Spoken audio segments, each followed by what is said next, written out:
Okay, this is a video for gardening on raspberries. A lot of people are curious about these, and someone had shown some interest in one of the raspberry videos that I'd done earlier. This is all everbearing raspberries. Everbearing raspberries will grow berries all summer and into the fall.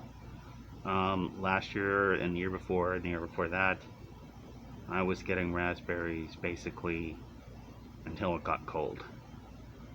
So they do work, but with everything else, you have to fertilize them, and you need more than one watering per day. Now, if you compare this with my other videos on raspberries, the one I did in the spring, this looked like there was nothing there. It looked like there was nothing left. There was just this little tiny basketball-sized circle that showed a few dead canes in the spring. As you can see, these are basically over, some of them are over 4 feet tall. They don't hang straight. They sort of lean over, so they look a little shorter than they actually are. But as you can see, it works very well. They get very big.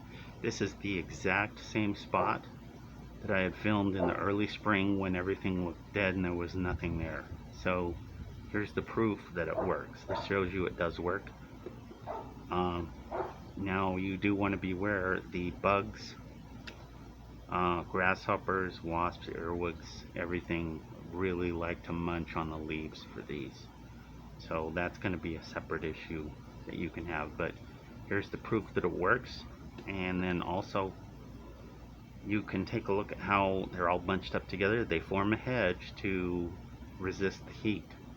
Not all everbearing raspberries are heat resistant, but you can kind of hedge them up and that'll work.